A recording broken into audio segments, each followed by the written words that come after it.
Selamat malam Bapak Ibu semua. Kembali lagi bersama kita di acara INRI Roundtable Intimate Discussion. Kalau pada tema sebelumnya kita telah melaksanakan Sumitra Economic Forum dan juga diskusi terkait dengan masa depan pekerjaan untuk anak-anak kita di era AI. Pada kesempatan kali ini kita akan melakukan diskusi untuk hal yang lebih serius. Mungkin isunya itu sangat terkait juga dengan kebijakan negara. Pada kesempatan kali ini kita akan membahas bagaimana masa depan sektor oil and gas di Indonesia. Nah, sebelum saya bercerita lebih jauh, saya hendak sedikit memperkenalkan beberapa code of conduct dari diskusi yang akan kita laksanakan. Yang pertama, diskusi yang akan kita laksanakan ini akan dikoordinasikan oleh seorang pimpinan diskusi. Dalam hal ini saya Fahrul, selaku chairman dari Roundtable.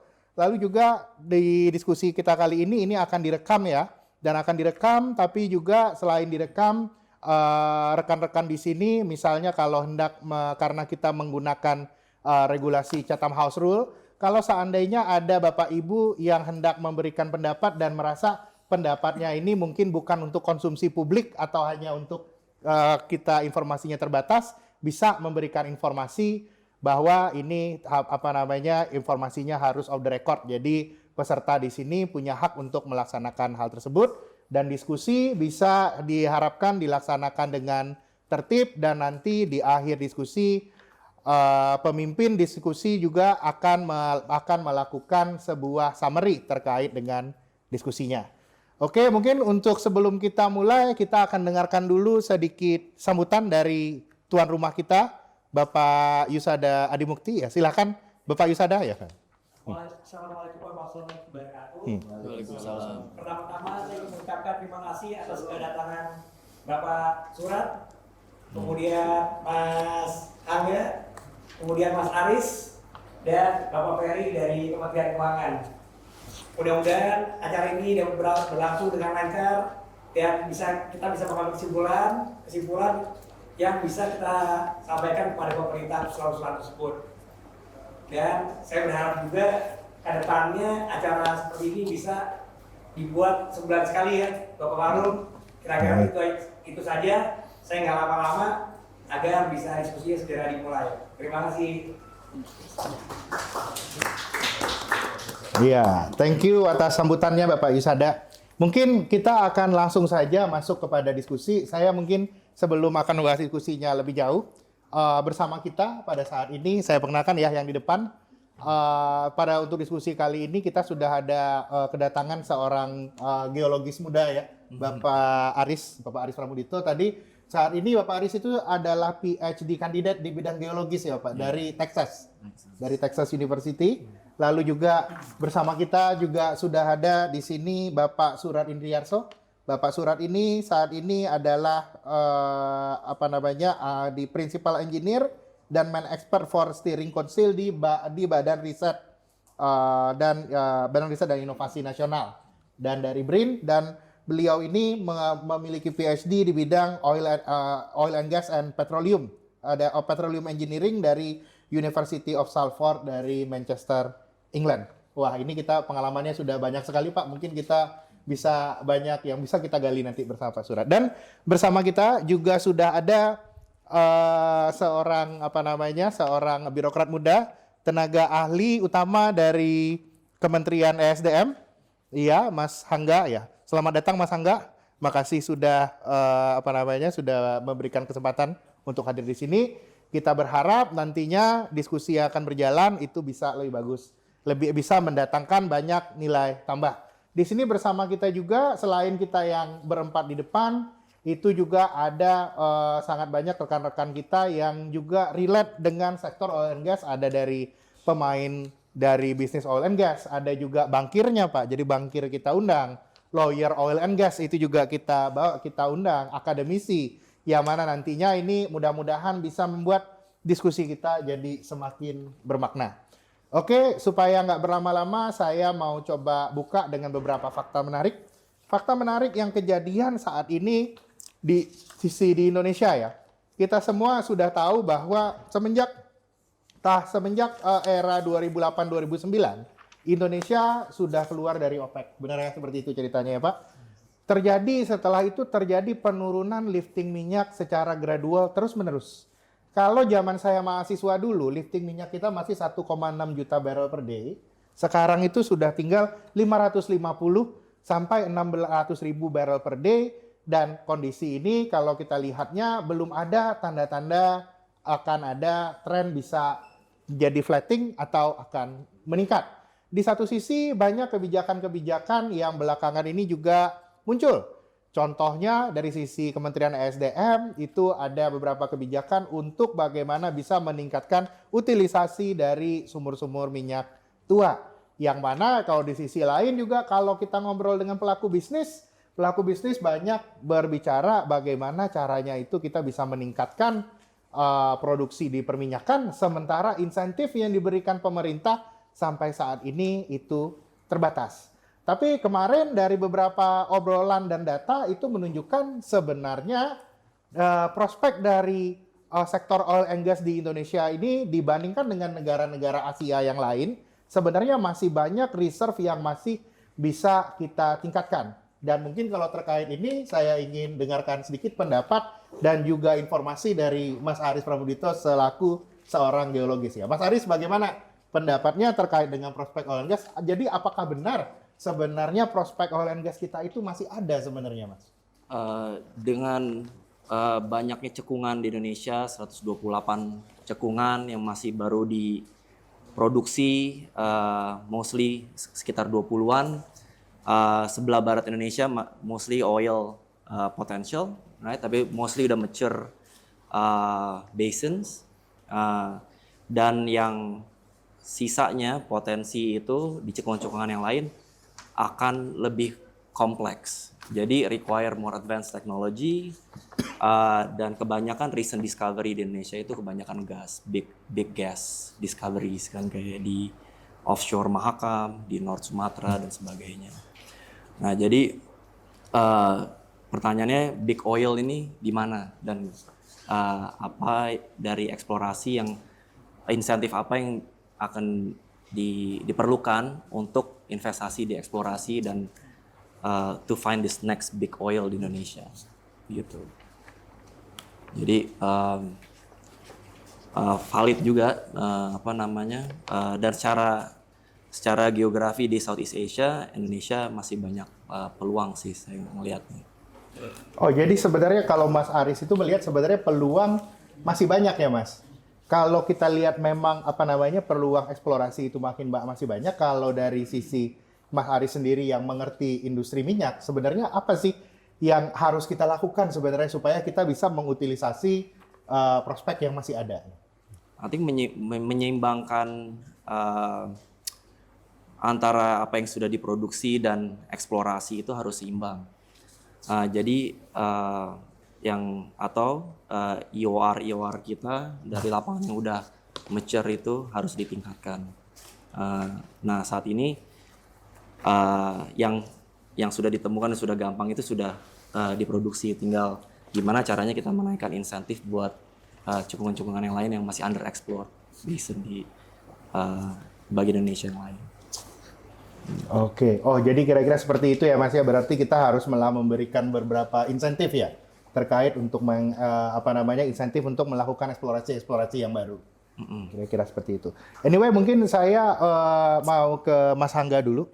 Di sisi ini sebenarnya pandangan dari Kementerian ESDM terkait dengan tren yang kejadian di sektor oil and gas dan penurunan lifting dan prospek ini mempengaruhi ekonomi kita, sebenarnya bagaimana sebenarnya sekarang Mas Hangga?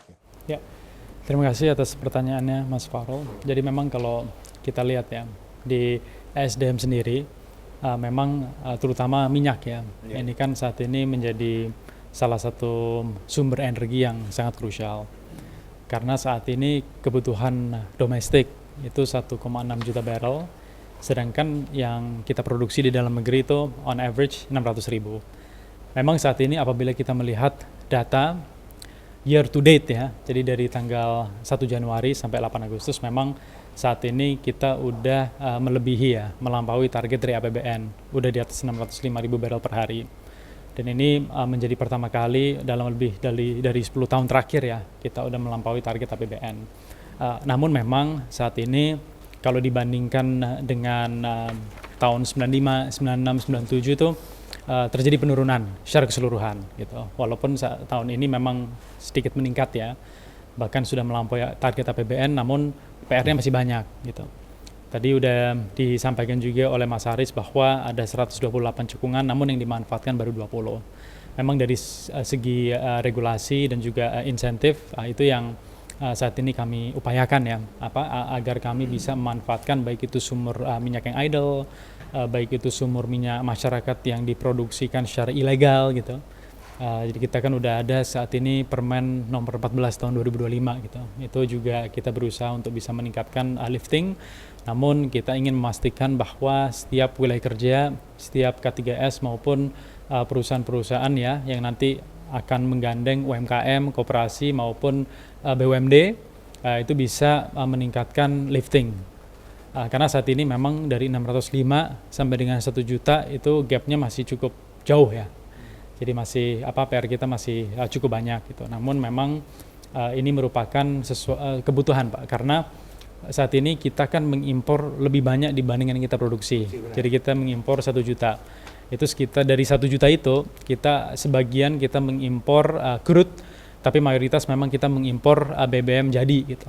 Kebetulan memang kita juga ada PR ya, yaitu ingin membangun refinery unit, baik itu di dalam negeri maupun kemarin kan ada juga ya kita ada rencana mau membangun refinery unit di Amerika gitu. Sekitar $14 billion itu juga menjadi salah satu strategi ya dalam negosiasi perdagangan bilateral antara Indonesia sama US. Maka dari situ kita bisa menurunkan tarif ya yang dari 32% menjadi 19% gitu. Ya kami harapkan ya bahwa kedepannya kita bisa menurunkan defisit. Untuk bisa menurunkan defisit minyak, yang pertama kita memang harus memproduksi lebih banyak minyak gitu. Karena memang APBN yang kita keluarkan ya untuk mensubsidi minyak, LPG dan juga listrik itu sangat tinggi gitu. Salah satunya memang tentunya meningkatkan, tetapi juga yang menjadi alternatif kita harus bisa menurunkan penggunaan minyak bumi. Walaupun memang seperti yang kita ketahui bahwa minyak itu digunakan untuk lebih dari 4.400 byproduct ya. Jadi kalau misalnya kita sepenuhnya mengurangi ketergantungan sampai 0 ya terhadap minyak itu sangat sulit ya, tidak mungkin gitu. Tetapi apabila kita bisa bertransisi sebagai contoh kita menggunakan electric vehicle maupun kita menggunakan energi baru terbarukan, itu bisa mengurangi ya konsumsi minyak, baik itu mau roda 2 maupun roda 4 gitu penggunaan listrik gitu. Jadi bagaimana kita bisa mengurangi dan juga kita bisa meningkatkan lifting supaya kita bisa menurunkan ketergantungan kita terhadap impor, dan juga bagaimana kita bisa mengoptimalkan refinery unit, karena refinery unit itu juga menjadi permasalahan yang udah kita alami udah beberapa dekade ya. Jadi ini bukan sesuatu yang menjadi permasalahan ya baru beberapa tahun belakangan, tapi udah beberapa dekade. Kebetulan saya juga sempat mengunjungi beberapa refinery unit di Indonesia. Kita udah ke Palembang, udah ke Dumai, udah ke Balikpapan ya, dan juga kemarin ke Balongan gitu. Jadi kita melihat dari segi teknologi dan juga efisiensi gitu. Jadi itu juga menjadi PR kita, bagaimana kita bisa membangun refinery unit menggunakan teknologi baru, dan juga nanti di luar negeri kerjasama dengan Amerika gitu, bagaimana kita bisa meningkatkan efisiensi supaya kita bisa memastikan bahwa kebutuhan masyarakat tuh bisa terpenuhi gitu. Karena ujung-ujungnya tugas dari Kementerian SDM tuh bagaimana kita bisa memenuhi kebutuhan nasional ya, mau itu minyak, mau itu gas, LPG ya, bahkan sumber energi lainnya, dan bagaimana itu bisa dari segi harga ya, itu bisa ekonomis ya, dan juga bisa disentuh dan juga diakses oleh semua masyarakat gitu. Itu menjadi tanggung jawab utama kita. Kita bisa misalnya beralih ke EBT, tapi kan kita harus bisa melihat dari segi keekonomian juga, dan juga dari segi apakah affordable ya, dan juga apakah dari ketersediaannya itu ada gitu ya, karena kan tidak semua sumber energi baru terbarukan itu available 24 jam gitu. Itu juga menjadi sesuatu yang memang harus dipertimbangkan gitu, walaupun memang dari segi harga EBT dan juga battery storage itu udah menjadi lebih kompetitif gitu. Jadi kita harapkan kita bisa meningkatkan lifting, kita bisa mencapai target-target kita, tetapi yang paling penting bagaimana kita bisa memenuhi kebutuhan dari masyarakat. Oke, makasih Mas Angga. Jadi sebenarnya ada beberapa poin ya Mas Angga, walaupun ini ada turun, walaupun produksi dalam tren jangka panjang turun, ternyata 2025 ini ternyata ada peningkatan ya Mas. Satu sisi itu ada peningkatan dan pada dasarnya ESDM juga menganjurkan untuk terusnya terjadi transisi energi dari yang tadinya itu non renewable menjadi energi terbarukan. Tapi kan sebenarnya kalau energi terbarukan yang kita walaupun memang saat ini sedang terjadi revolusi EV dan lain-lainnya, kalau di satu sisi kita juga harus aware bahwa bisa jadi ini mungkin lebih gradual ya, nggak bisa jangka panjang, sehingga kebijakan dari perminyakan ini sendiri kita nggak boleh lupakan. Nah, mungkin tadi dari poin itu ada hal yang menarik, Mas. Jadi, apa sih sebenarnya rahasianya kenapa tahun ini agak sedikit ada perbaikan sebenarnya, Mas? Apa yang telah dilakukan sama SDM bahwa year to date udah 605.000 ya, udah di atas target, bisa cerita? Ya, jadi memang belakang ini produksi harian itu bahkan sampai 620.000 sampai 630.000 barrel per hari. Namun memang year to date-nya udah bisa di atas 605.000. Memang saat ini ada beberapa new discovery, salah satunya kan yang di discover oleh Medco ya. Dan juga tentunya ada peningkatan lebih dari 30.000 barrel of oil per day di ExxonMobil di Blok Cepu gitu. Jadi memang dengan adanya discovery dan juga penggunaan teknologi ya, baik itu horizontal drilling maupun enhanced oil recovery, itu juga pelan-pelan tentunya bisa membantu kita dalam meningkatkan lifting.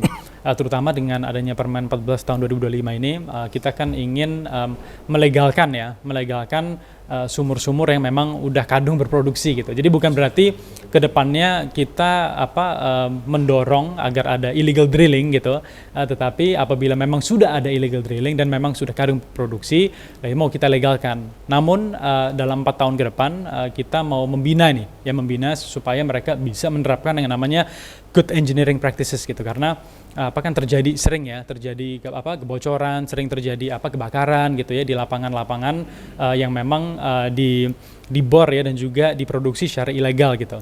Itu selama 4 tahun. Nah, apabila memang lebih dari 4 tahun itu mereka tidak sesuai ya dengan standar dan kriteria dari SDM, itu nanti menjadi ranahnya Ditjen Gakum ya, Direktorat Jenderal Penegakan Hukum. Itu kan juga baru aja dibentuk gitu, dan saat ini udah kita mulai implementasikan ya di lapangan, bagaimana kita bisa melegalkan ya, dan juga bagaimana nanti untuk sumur minyak yang idle itu kita bisa menggandeng ya, itu mau BUMD, UMKM maupun koperasi gitu untuk bisa memanfaatkan. Jadi nanti bisa UMKM juga ya, iya, ternyata nanti kita dan itu semua terdaftar di OSS. Jadi semuanya itu terintegrasi secara online. Jadi memang salah satu tanggung jawab kami itu bagaimana kami bisa mempermudah. Jadi mempermudah untuk mendapatkan izin, baik itu untuk migas ya maupun bahkan untuk sumber energi lainnya gitu. Jadi bagaimana perusahaan-perusahaan kalau untuk di migas kan tentunya K3S, bagaimana mereka bisa mendapatkan perizinan online ya cepat gitu, dan juga bagaimana mereka bisa terdaftar, dan juga bagaimana nanti di wilayah kerja ya, terutama di daerah-daerah gitu, bagaimana nanti mereka bisa menggandeng UMKM, BUMD maupun koperasi gitu. Jadi nanti di dalam wilayah kerja itu kan dikelola oleh K3S gitu. Apabila memang ada di dalam K3S tersebut tuh nanti misalnya produksi minyak itu bisa diserap oleh Pertamina. Tapi apabila itu di luar dari wilayah kerja, yaitu nanti wilayah kerjanya akan diperluas gitu, supaya nanti yang sumur minyak yang idle maupun yang ilegal itu bisa masuk di dalam wilayah kerja, supaya itu nanti minyaknya bisa dijual langsung gitu ke Pertamina atau ke K3S yang memang mereka menjadi operator ya di dalam wilayah kerja tersebut. Oke, Mas. Jadi sebenarnya mengoptimalkan idle oil well ini bisa menjadi sebuah solusi jangka pendek sebenarnya ya, solusi jangka pendek yang sepertinya memang arahannya sampai sekitar 4-5 tahun ke depan masih ingin mengoptimalkan itu berarti ya, Mas? Jadi potensinya sebenarnya apakah dari sisi Kementerian SDM sendiri melihat bahwa secara kompetensi itu sebenarnya bisa kita bilang kompeten, bisa dilaksanakan oleh BUMD atau UMKM ya? Atau gimana ya? Ya, jadi memang tugas dari Kementerian SDM akan kita sebagai regulator.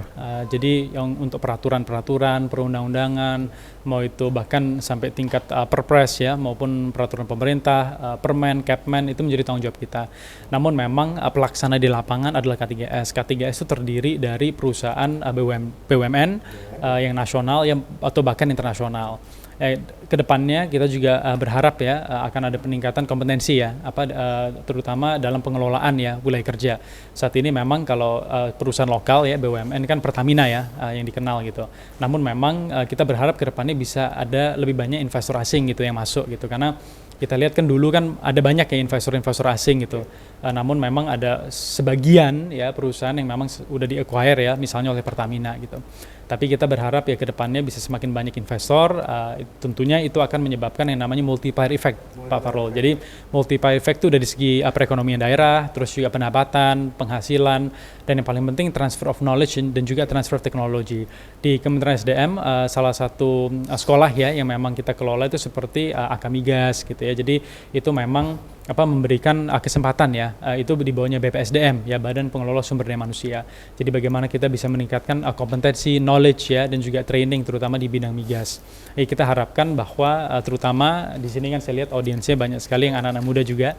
Jadi kita sebagai anak muda ya kita juga harus terus optimis ya terhadap target, namun tidak bisa dipungkiri bahwa kedepannya apabila kita ingin mencapai target kita harus bisa mengoptimalkan sumber daya manusia gitu. Jadi sumber daya manusia itu bisa melalui training ya, bisa melalui mereka magang atau bahkan mereka kedepannya bekerja gitu ya di lapangan gitu. Jadi untuk bisa mendapatkan know-how gitu, terutama di sektor migas gitu. Jadi dengan peningkatan sumber daya manusia, kita harapkan wilayah kerja di Indonesia, terutama sumur-sumur yang existing ya, atau bahkan sumber minyak yang idle, itu bisa dimanfaatkan ya oleh K3S maupun perusahaan-perusahaan seperti BUMD, koperasi maupun UMKM. Tapi ujung-ujungnya itu kembali lagi bukan hanya dari segi investor ya, dan juga bukan hanya dari segi teknologi dan capital, tetapi juga dari segi workforce ya, dari segi sumber daya manusia kita gitu. Jadi kita harus mengedepankan bukan hanya sumber daya alam seperti minyak ya, tetapi sumber daya manusia kita ya, apabila kita ingin mengoptimalkan ya produksi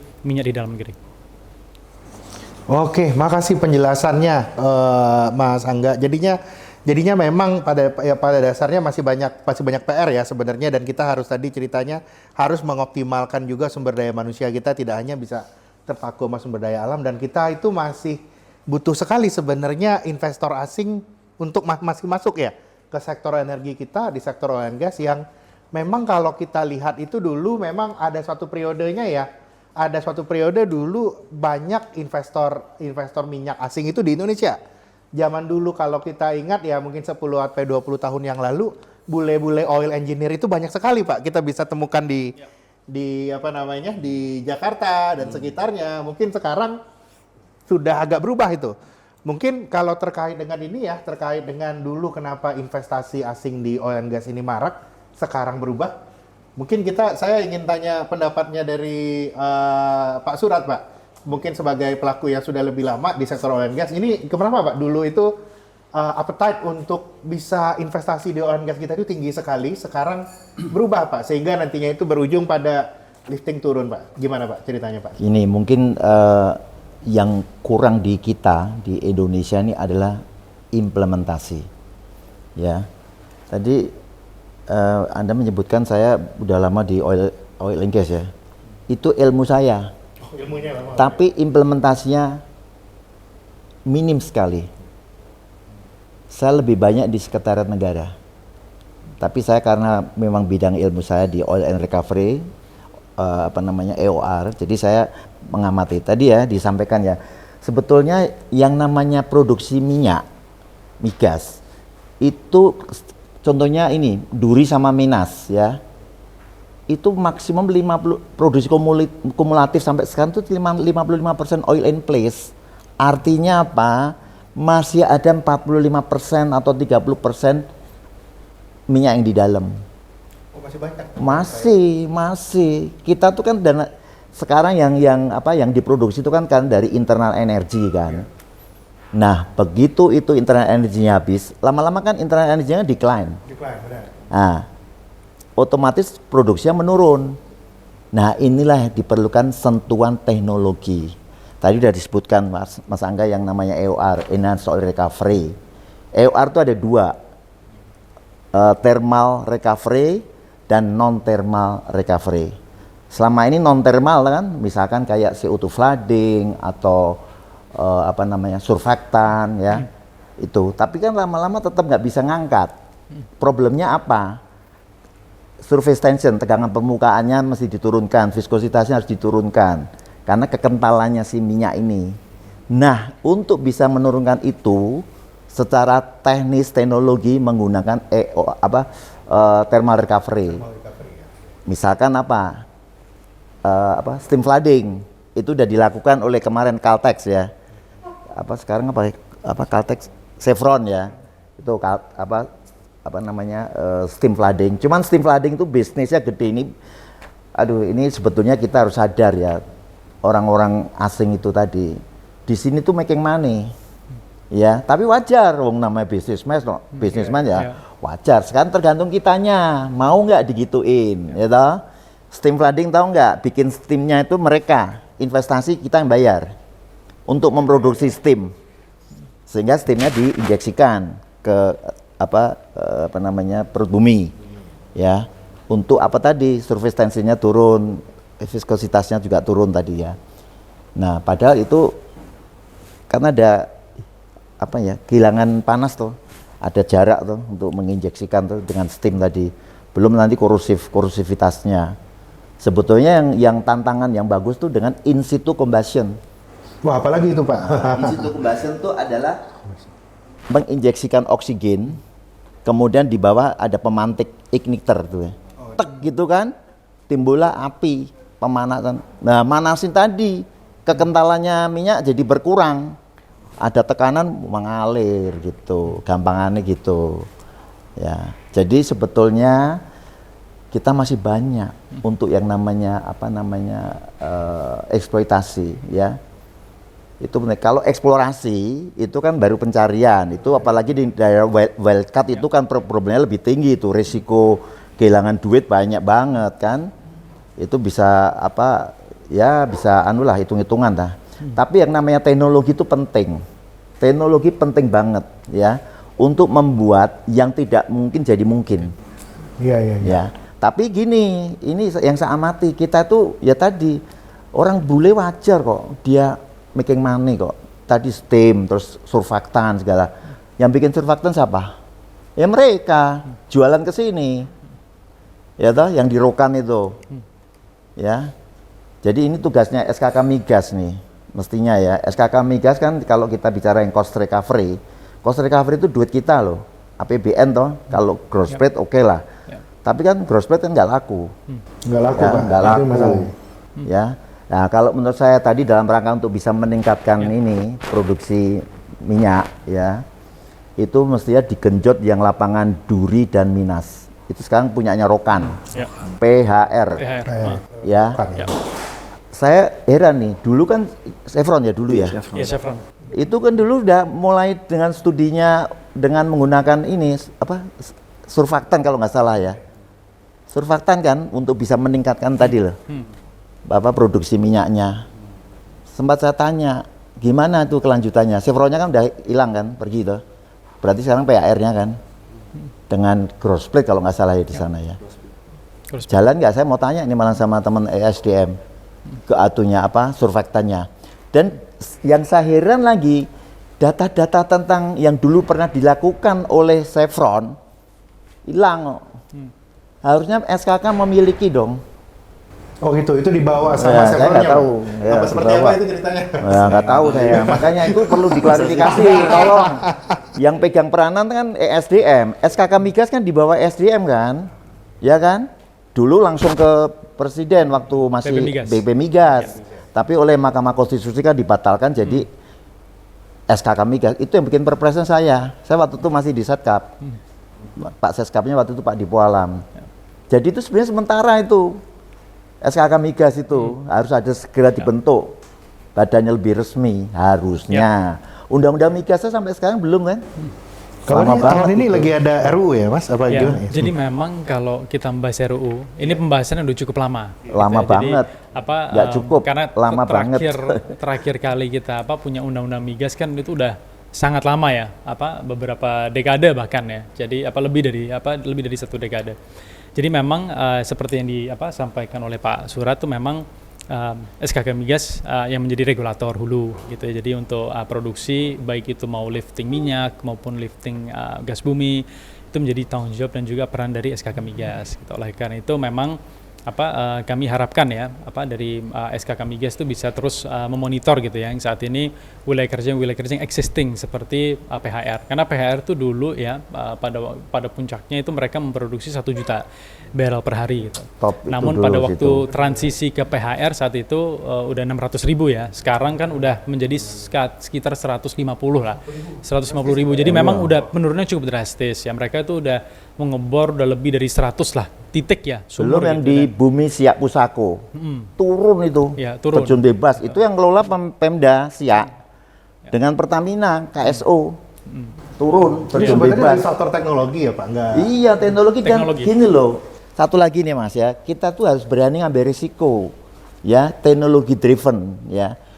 Cuman kita kan ada kekhawatiran, waduh nanti kalau nggak berhasil rugi, atau tadi disampaikan kerugian negara, bisa masalah hukum kan, kena pidana kan. Itu yang orang akhirnya takut berisiko. Sebenarnya idealnya yang ngambil resiko siapa Pak? Apakah harus negara? Swasta. Harus swasta atau swasta disupport oleh negara Pak? Itu Enggak, gimana sebenarnya? kalau ideal? saya harus negara take care semuanya, tapi dilindungi oleh hukum, jangan sampai kena masalah. Kan gini loh, pengeterapan teknologi itu calculated, tetap keekonomian harus diperhitungkan. Nggak asal-asalan teknologi ini dipakai, enggak, harus dipilih.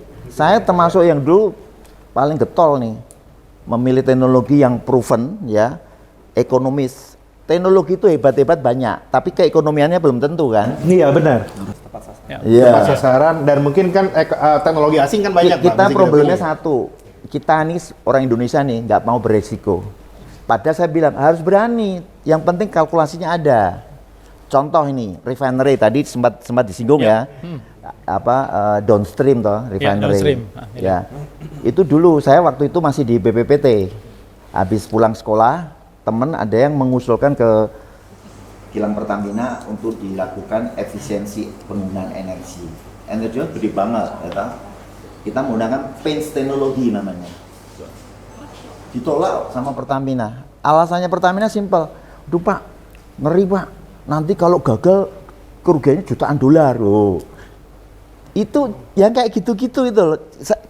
Mas, kita tuh sekolah 7,5 tahun loh. Saya sampai PhD. Tadi bicara masalah ilmu, banyak yang sudah berilmu di BRIN ini tempatnya nih, BRIN ini. Tempatnya PhD nggak cuma lokalan di luar negeri. Ya. Tapi underutilized. Wah, jadi gimana caranya bisa mengutilize itu Pak? Jadi memang Ya, tanya harus yang punya kewenangan. punya kewenangan ya. Jadi Yes. sebenarnya ini cerita apa yang Tadi saya kejadian bilang kan dari awal implementasi di kita tuh nggak ini. Jadi Ya. ya agak sulit ya Pak ya. Jadi sebenarnya itu mirip kayak kalau saya banyak ngobrol sama industri Pak. Perdebatan itu kan memang paling banyak kayak perubahan dari cost recovery ke gross profit. Kalau waktu itu kalau dari ceritanya zaman dulu ya, kalau dari Kementerian Keuangan kan selalu cerita bahwa kalau di cost recovery kita bayarnya kebanyakan. Kita dapat sesuatu. Ya enggak lah, itu tergantung SKK. Gini loh, saya kalau di SKK nih, si tadi K3S tadi ya, entah BP, misalnya Konoko atau siapa termasuk Pertamina ya. Lu 5 tahun ke depan mau ngapain nih terhadap ini? Misalkan BP ya, yang di Bintuni sana di Papua. Mana plan of development-nya, POD-nya? Ya. Ke SKK nih ya. Saya evaluasi, saya buka ini semua, saya bongkar ini. Plan of development-nya, desainnya mereka, basic desainnya. Mau ngapain sih kamu? Ya. Terhadap sumur kata di Bintuni atau di sekarang di Ubadari, ya. Itu juga saya hubungkan dengan potensi penggunaan produk dalam negeri. Misalkan nih di Ubadari ya, kan kadar CO2-nya tinggi. Berarti korosif kan? Terus justifikasinya BP, wah ini harus menggunakan pipa yang khusus. Setuju, ya toh? Tapi mestinya itu diinformasikan jauh-jauh hari oleh BP kepada SKK. SKK nanti yang mempersiapkan industri di dalam negeri bisa nggak menggunakan pipa yang tahan korosi, misalnya dengan cladding pipe ya, klatek itu ya, bisa. Tapi mereka si BP mengatakan, oh enggak, kita ingin yang metallurgical cladding. Kita punyanya mechanical cladding di Indonesia. Saya kebetulan sempat bantah-bantah tuh sama orang BP. Saya kan timnya Pak Luhut untuk lokal konten. Jadi saya sangat komit dengan industri dalam negeri. Kenapa saya komit? Karena mereka udah investasi loh. Dia pinjam duit dari bank untuk menginvestasikan beli alat, memproduksi, menciptakan lapangan pekerjaan, berjasa kan untuk Indonesia, bayar pajak, berjasa kan. Tapi masa hasilnya dari pabrik itu nggak dibeli, nggak dipakai dengan segala macam alat, misalnya oleh BP. Sorry ya, kamu pipanya nggak memenuhi syarat gitu. Tapi kalau SKK Migas punya peran, dibaca tadi, wah ini hati-hati nih. Kok saya dulu pernah menangani Natuna Blok D Alpha, ya punyanya Exxon, ya itu tahun 96. Itu kan korosif juga. CO2-nya tuh 72%. Biasanya kadar CO2 tuh cuma 15%. Ini kebalik, CO2-nya 72%. Apa hidrokarbonnya cuma sisanya tadi kan. Nah ini gimana ini caranya untuk bisa melakukan eksplorasi ini? Nggak mudah kan. Nah waktu itu saya bilang sama Exxon, Exxon, kamu mau ngapain nih terhadap sumur ini CO2 tinggi? Waktu itu dia menggunakan untuk CO2-nya pemisahnya, dia menggunakan ini saya waktu itu ngusukannya pakai membran teknologi, tapi dia nggak mau, dia pakai jadi diturunkan temperaturnya minus 160 baru dipisahkan. Nah, saya lihat kebutuhannya apa yang akan dilakukan oleh Exxon terhadap sumur gas itu kan yang korosif. Saya breakdown, saya punya tim 7 orang. Waktu itu kebetulan kita baru pulang. Itu tahun kejadian 96. Saya pulang dari Inggris 95. Saya kumpulin, saya buka bedah satu-satu ini kebutuhan heat exchanger-nya, kompresornya, gas turbin, steam turbin, semua. Di situ saya bikin positive list adalah segala peralatan yang akan dipakai di Natuna Blok D Alpha itu bisa dibikin di Indonesia. Positif masuknya. Jadi ya kita harus tahu, kita kan udah punya mappingnya kemampuan industri dalam negeri, ya kita masukkan ke positif, artinya udah berarti ini udah pasarnya kita lah, ya. Yang list yang kedua negatif itu artinya apa? Indonesia belum bisa bikin, contoh gas turbin, steam turbin, itu yang jago-jagonya GE, General Electric, Rolls-Royce, Sulzer, itu. Jadi kita nggak mungkin lawan mereka udah umurnya udah ratusan tahun, mereka tuh ya untuk steam turbin, gas turbin. Tapi meskipun kita masukkan ke negative list, kita masih punya dapat andil, misalkan bikin ini skate mountain-nya, landasannya itu untuk blade-nya. Jadi di tengah-tengah negatif kita masih bisa produksi lah produk dalam negeri. Yang satunya lagi investment list. Jadi tadi positif yang kita sudah bikin, negatif yang kita nggak bisa bikin tapi kita masih bisa cawe-cawe sedikit. Ini investment list, tanda tanya. Artinya apa? Kalau kita investasi, pabrik dalam negeri investasi, kita bisa dapat pekerjaan. Harusnya SKK begitu kepada semua K3S. Mana kumpulin loh, kan cost recovery. Kalau ini zaman cost recovery dulu ya Pak ya? Iya lo masih, cost recovery masih. Gross plate nggak laku, sorry aja. Ingat ya, cost recovery itu duitnya kita loh. Ya, kita harus amati bener tuh. Saya selalu bilang ya namanya orang-orang asing, orang bule ya wajar kalau cost recovery-nya diginiin, ibaratnya untuk mandi aja dia pakai aqua di cost recovery kan istilahnya. Ya. Itu dulu concernnya kan Pak. Iya, ya, kita sebagai orang Indonesia yang di SKK Migas harus teliti bener itu. Termasuk tadi saya khususnya industri dalam negeri, kasihan sudah buka pabrik, menciptakan lapangan pekerjaan. Produknya nggak dibeli, nggak dipakai dengan segala macam alasan, justifikasi. Ini terkait sama hilirisasi kali ya Pak, ya? Hilirisasi dari migas itu sendiri. Lu nggak usah hilirisasi, ini mulai eksplorasi eksploitasi itu. Misalkan nanti kita jadi memproduksi di Masela atau di laut dalam. Nah, itu harus diketahui itu kondisi di situ, reknya, casing tubingnya. Saya pernah kok berantem sama orang PHM Pertamina Hulu Mahakam pemakaian ini casing tubing itu.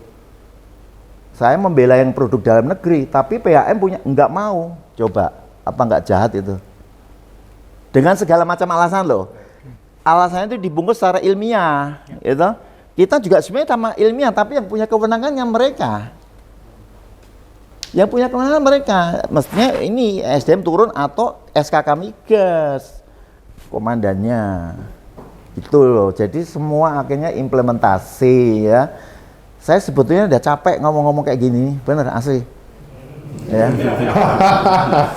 Tapi kan nggak boleh patah semangat. Nggak boleh patah semangat, Pak. Ya, Benar. Thank you, Biarin Pak. aja saya ngomong begini terserah. Orang mau tanggapi mau enggak, I don't care.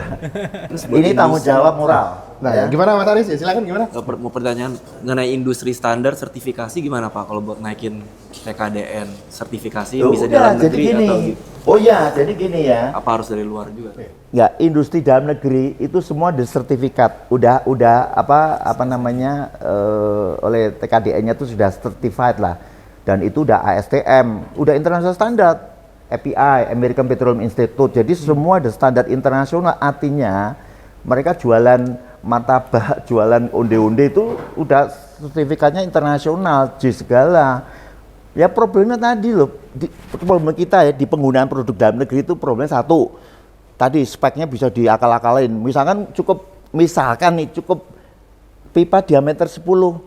Oh nggak bisa, harusnya diameternya 20. Nah, kita 20 nggak bisa bikin, padahal 10 nggak apa-apa. Tapi mereka si bule-bule itu alasannya, lupa debit minyak, debit gasnya gede, jadi perlu diameter gede. Itu kan justifikasi itu kan bisa diakal-akalin, namanya kita orang bodoh. Ya, itu yang maksud saya. Yang kedua, nah ini penting tadi yang standarnya bule ya, Pak ya. Oke. Ya, apa? Harga produk dalam negeri seringkali lebih mahal dari kalau kita impor.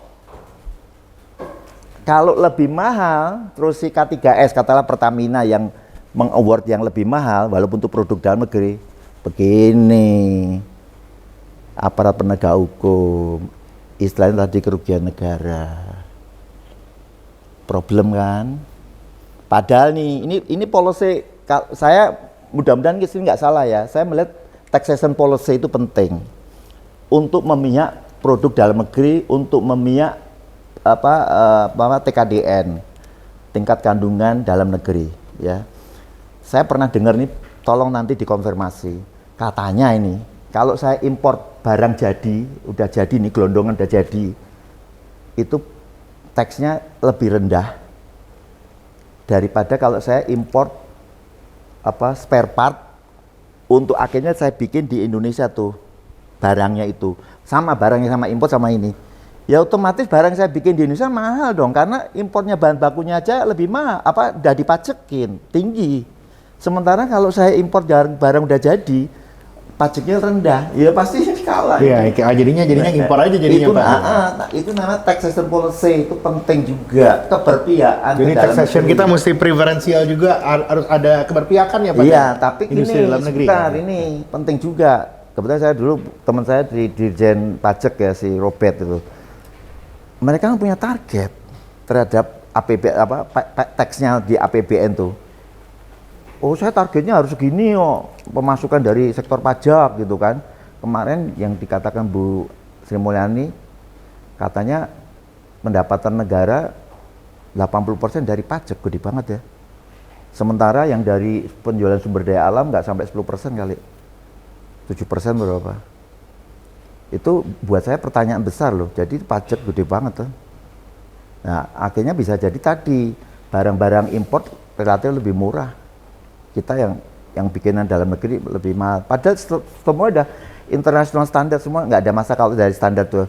TKDN-nya juga udah bagus, tinggi. TKDN tuh ya ada perpresnya, Perpres 29. Itu kalau kandungan lokalnya minimum 40%, itu udah menjadi barang wajib. Artinya apa? Wajib dipakai. Oke, tapi faktanya enggak juga, masih ada yang impor karena yang tadi yang produk dalam negeri harganya relatif lebih mahal. Lebih mahal, nggak berani sampai yang terang Pertamina mau meng-award itu. Begini, dirantai kamu. Justru dukung bangsa sendiri dirantai ya Pak ya jadinya. Iya. Dulu saya ingat ya Pak Jokowi itu bagus banget. Pernah mengatakan begini, ngumpulin teman-teman dari aparat penegak hukum. Tolong kalau gigit jangan lama-lama, jangan suka gigit kalau nggak salah. Kalau gigit jangan lama-lama gitu. Sebetulnya kan bagus imbauannya Presiden yang ketujuh, yang Pak Prabowo tuh juga jangan mempersulit, ya toh, birokrat harus memfasilitasi, membantu. Kasihan loh, kamu kalau jadi yang punya pabrik udah utang duit dari Bank Mandiri atau bank apa Himbara, tahu-tahu produknya nggak dibeli. Padahal ini nagih nih, Bank Mandiri nagih sampai mana Jatuh Tempo. Belum kejual loh Pak produknya, oh nggak peduli mana, akhirnya asetnya disita oleh bank. Fakta itu, saya punya teman kayak gitu kejadiannya. Ini PR lah, saya nggak tahu. Kalau saya sekarang kan di BRIN, Badan Riset Inovasi Nasional, gitu. Yang saya lakukan sekarang saya minta teman-teman peneliti itu melakukan improvement terhadap industri dalam negeri yang sudah ada, membuat lebih efisien, lebih efektif prosesnya sehingga lebih murah, ya, produknya nanti akan lebih bersaing.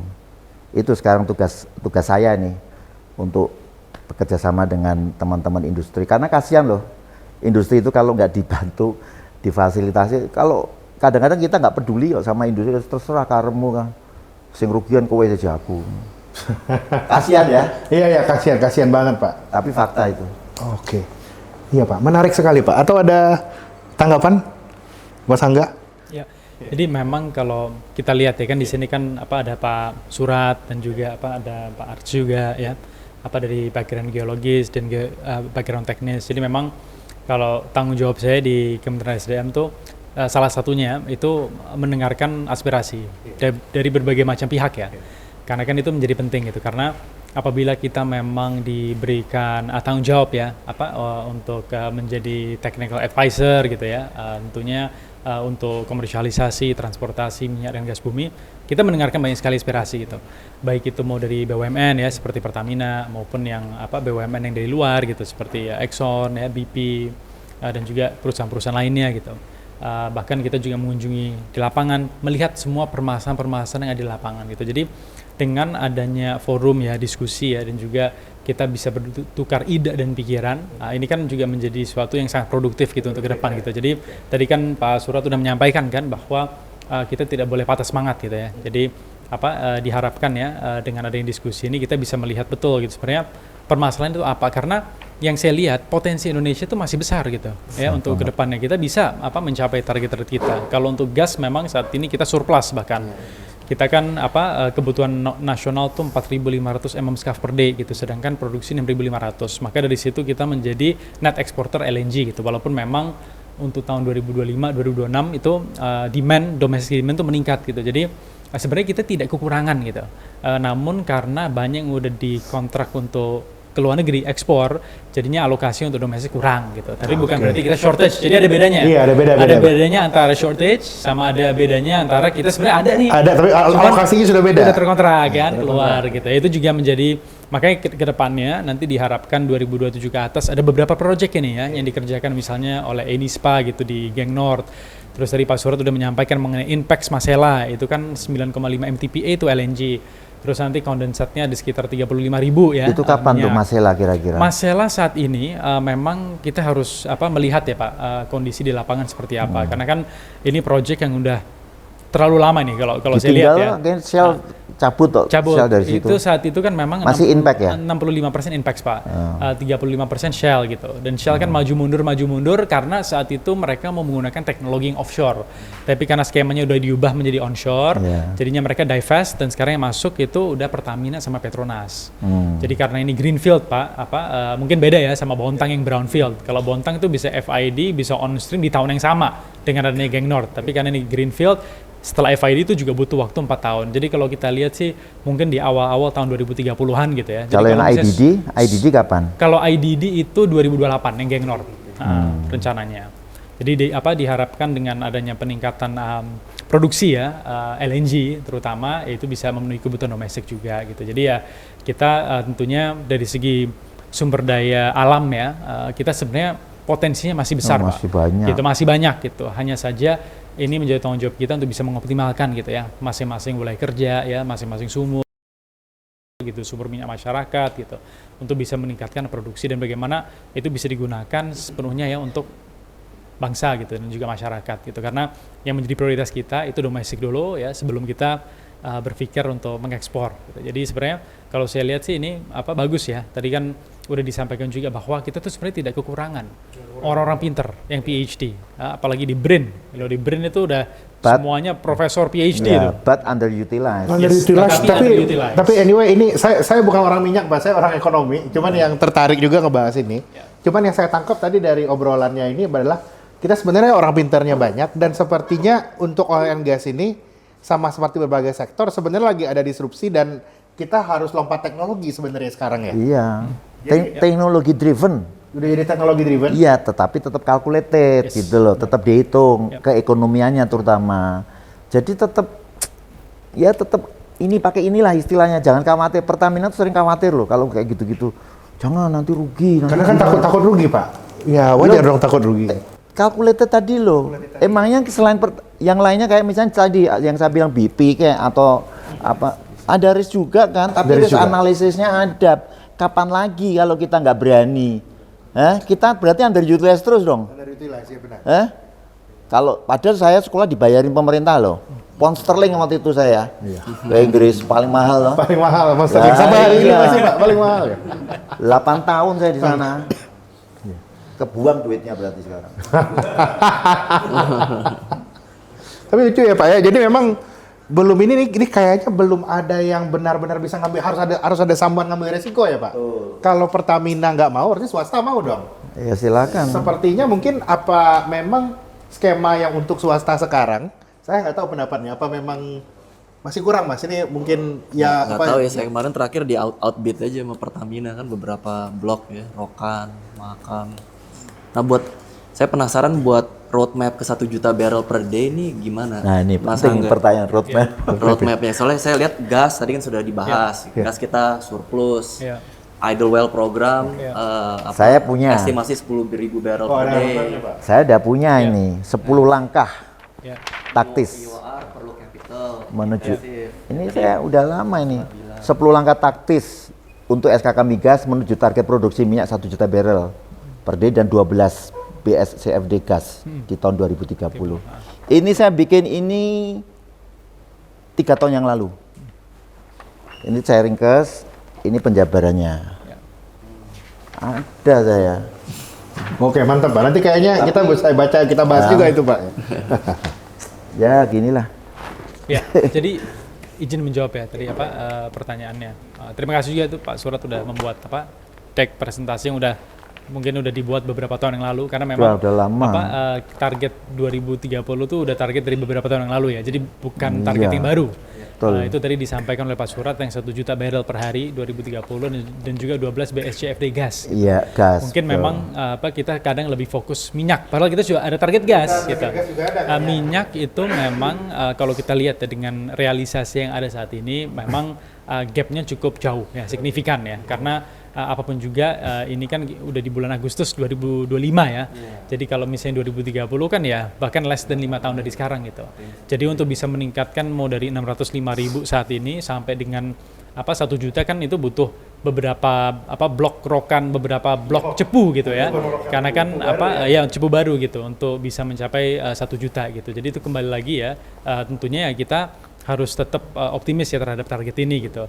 Tetapi kalau kita lihat saat ini memang kita juga masih ada banyak PR ya, karena apapun juga saat ini walaupun kita udah melebihi target APBN, tapi untuk target 1 juta kan agak cukup jauh ya gapnya gitu. Jadi tadi mungkin dari segi sumber daya alamnya ada, tapi bagaimana kita bisa memanfaatkan teknologi gitu. Baik itu nanti mau skemanya tadi yang atraktif kan memang cost recovery ya, terutama buat perusahaan-perusahaan gitu. Jadi ya kita harapkan nanti perusahaan-perusahaan yang bisa menggunakan teknologi ya. Justru cost recovery untuk teknologi Pak. Itu mungkin lebih spesifik kalau mungkin kita mungkin kebetulan karena ini ada Kementerian Keuangan, kita bisa nanti minta pendapatnya Mas Ferry. Tapi mungkin kalau ini di sini dulu yang saya kepikirannya itu mungkin ada cost recovery cuman lebih kreatif. Kalau mungkin skema yang dulu itu terlalu generous, mungkin ada cost recovery khusus untuk bagian teknologinya, sehingga orang tidak merasa saya ngambil resiko itu nggak worth it. Kalau sekarang kan kayak Bapak bilang gross bill nggak laku, itu yang mungkin ya harus kita ubah kayaknya ya Mas. Lu nggak apa-apa cost recovery, tapi tetap tadi ada risk analysis, jangan Risk khawatir analysis. gitu loh. Ya, kalau itu ya tadi yang duri itu masih sekitar 2 miliar barrel minyak loh. Duri masih 2 miliar Iya, Pak, ya? karena Air nggak kita pakai ya. yang tadi terrecover itu terproduksi itu baru sekitar 55% oil in place, jadi masih 45%. Memang waktu saya belajar waktu itu tuh dengan inner energy paling banter 40% produksi. Sisanya 60% masih banyak di dalam itu. Kalau percaya. Ya. Menarik lah, kita hitungannya percaya lah Pak ya. Pokoknya masih banyak sebenarnya. Itu tantangan semua sebetulnya. Tantangan ini semua, menarik iya, loh. benar. Kalau buat saya menarik, tapi saya nggak tahu buat yang lain menarik apa enggak saya nggak tahu. Kalau saya di SKK Migas bener saya gini bener tuh K3S-nya itu. Ya. Oke, anyway, seru sekali ya obrolan-obrolan kita. Ini saya yakin juga teman-teman kita ini ya dari audiens ya, dari roundtable juga sudah banyak pertanyaan. Ini tadi kan kita udah undang ini yang hadir di sini itu orang dari industri migas dan yang related Pak, ada bankirnya juga, ada lawyernya, akademisi. Mungkin kita mau coba buka tanggapan dari floor karena kita ini diskusinya formatnya roundtable sebenarnya Bapak Ibu ya. Silahkan Bapak Ibu ada tanggapan atau pertanyaan? Ya Pak Ferry. Ya silahkan Pak Ferry dari BKF Kementerian Keuangan ya. Mari Pak. Terima kasih Mas. Ya. Nama saya Ferry, saya pegawai dari BKF. Menarik sekali tadi diskusinya dari terima kasih kami sudah diundang. Memang ada beberapa hal yang menjadi pertanyaan saya ketika tadi bilang Growth nggak laku, cost recovery yang dipilih. Tetapi di satu sisi memang pemberlakuan growth pada 2017 niatnya gitu. Waktu Pak Wamenar Chandra itu, kita mengharapkan agar para investor atau K3S itu bisa dalam teknologi. Karena pemerintah nggak kawin-kawin, gitu ya. Karena kalau cost recovery, ini akan hitung, ini mahal nggak? Kenapa pemerintah harus hitung? Ya karena kita nanti akan terpengaruh secara pemerintah. Tujuan kita mengeksplorasi minyak bukan hanya untuk keluar minyak dari bumi Indonesia, tapi kita juga harus untuk apa manfaatnya bagi rakyat Indonesia, berapa bagian yang bisa kita manfaatkan oleh pemerintah untuk kesejahteraan rakyat. Apabila memang tadi kita memakai teknologi yang terlalu mahal, minyak kan keluar ya. cost recovery-nya lebih besar. Akhirnya rakyat Indonesia dapat lebih kecil. Apakah itu adil atau enggak? Jangan dikendala dulu Pak. Loh, bukan kendala Pak, memang itu hitungan saya SKK, teman-teman SKK bukan hanya sekedar melarang, pasti ada perhitungan ekonominya. Iya benar. Kayak Jelas. sekarang kita sedang membahas PCS, PTWS yang mahal gitu ya. Itu necessary apa enggak gitu ya? Apakah sesuatu yang necessary untuk diterapkan di industri migas gitu ya? Itu nanti kita hitung dulu tuh. Kalau memang cost benefitnya itu akan bisa masuk nih, Bisa masuk. karena kemudian kita tidak hanya berbicara dari sisi investor, pemerintah juga harus punya ekonominya. Ada IRR-nya juga ya Pak untuk pemerintah ya. Ini saya tentunya, tulis, benar. saya Ya. ditulis. Kita harus hitung Iya, juga iya, benar. ekonominya seperti apa gitu ya. Dan saya yakin juga teman SKK yang punya keilmuan hitung juga Udah pasti. keekonomian bagi pemerintah. Jadi seperti itu. Balik lagi ke growth split, sebenarnya growth split bukan hal yang aneh banget gitu ya. Itu sebenarnya simply royalty gitu. Kenapa kita awalnya bilang net splitnya 5446 pemerintah yang besar? Karena pasal 33 UUD mengamanahkan apa? Negara menguasai.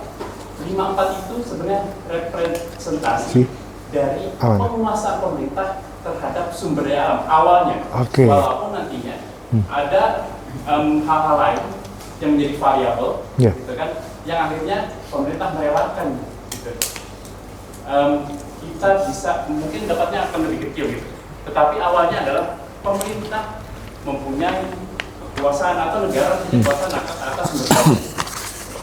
Dan harusnya dengan growth split udah enggak, mas kontraktor tuh lebih luas kan, mereka mau pakai teknologi apa gitu ya. Itu kan sudah perhitungan keekonomian mereka sendiri. efisiensi berada di tangan kontraktor gitu. Sedangkan kalau cost recovery efisiensinya harus dihitung sama pemerintah.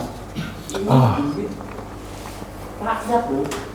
Ini adalah bagian rakyat loh yang nanti kita buat membayar teknologi yang mahal-mahal itu gitu ya.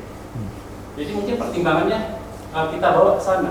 Ini bukan sekedar kita mau lifting 2 juta, tapi bagi untuk rakyat berapa gitu. Jadi seperti itu. Kalau teknologinya mahal, liftingnya buat ke sana semua, masa ya kita nggak punya kita nggak punya klaim atas itu. Jadi sesederhana itu sih kalau menurut saya. Terima kasih. Saya tanggapi ya.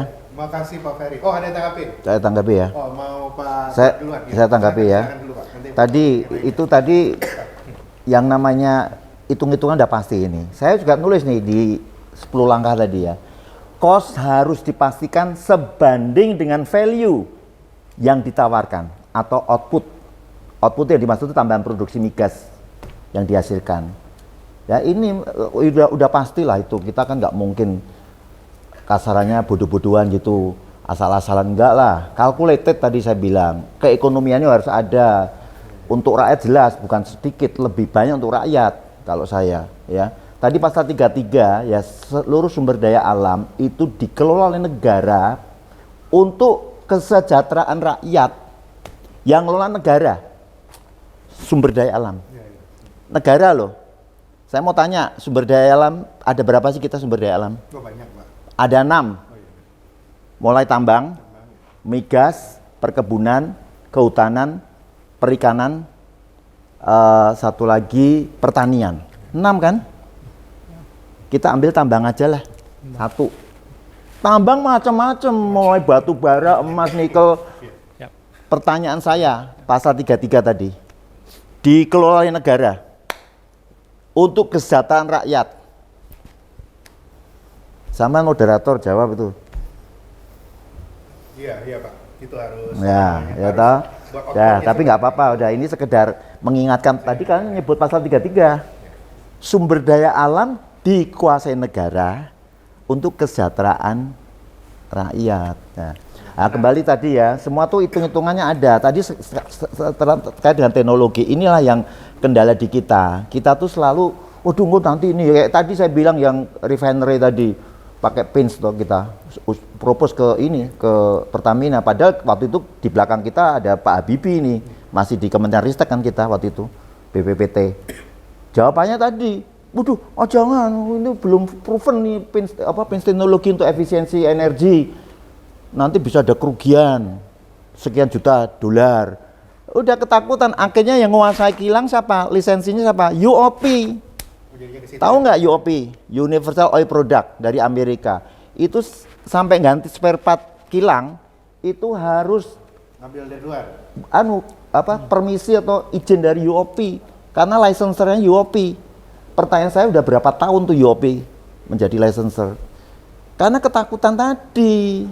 Lah orang Indonesia udah sekolah ke luar negeri buat apa? Yang jurusan mechanical, jurusan macam-macam itu pertanyaan besar juga. Iya Pak, benar Pak. Jadi pada dasarnya sih kalau kita dari industri juga sebenarnya Pak, ini terutama industri keuangan itu perdebatan terkait dua konsep itu juga intens sih karena memang itu ada perbedaan cara pandang ya. Gross plate tadi ya jelas yang namanya K3S terutama yang dari luar negeri ya nggak mau lah. Kenapa? Oke. Ya rugi toh risikonya.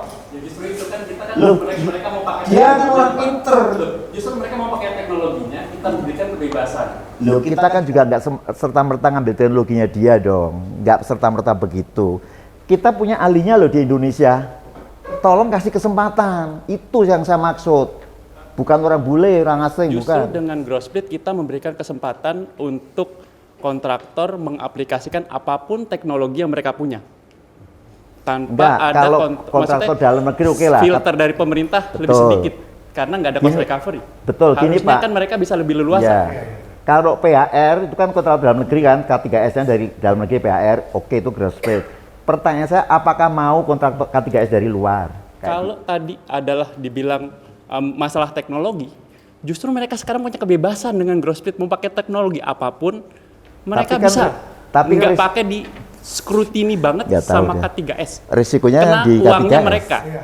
Risikonya mereka. Risiko di mereka ya. Ini sebenarnya Nah, itu kalau jadi kita mau tambahan. lihat lagi Pak, yang saya agree di sini memang ini masalahnya who own the risk by the end kan. Yeah. Who own the risk? Apakah state own the risk? Cost recovery state own the risk partly. Yes. Pertanyaannya how far state might go kan? Mungkin kalau di cost recovery kita mau gini, mungkin lihat kemarin kan persepsinya state udah terlalu banyak ngambil resiko, makanya growth split. Tapi kalau dari growth split, ya itu tadi kan. Ya K3S dari luar negeri nggak mau toh. Dia kan pengen cari untung Jadi toh. memang kalau Low ini, risk, ini toh. satu pendapat saya, Mas. Ini kan dua cara pandang. Ini bicara ada- dagang, ini bicara dagang saya bilang. Saya misalnya jadi K3S yang punya risiko saya nggak mau. Ya, karena mereka kan jadi mau dagang teknologinya mereka yang mahal-mahal itu supaya Loh kita kita yang bayarin jangan mau. gitu. Contoh nih ya tentang enhanced oil recovery. Saya nggak setuju pakai surfaktan. Saya nggak setuju pakai steam flooding. Tapi kenapa masih pakai? Karena making money tadi loh. Surfaktannya kan import. Jualan surfaktan. Steam flooding, steamnya bikin steam. Ada unit itu cost lagi kita bayar kan. Itu maksud saya tuh tolong yang katanya orang-orang pinternya di dalam negeri itu diutilisasi. Ya percuma sekolah jauh-jauh mau titelnya sampai S10 ya percuma underutilized. Iya, anyway. Itu aja, itu tantangan memang harus, kapan lagi? Sorry nih ya, saya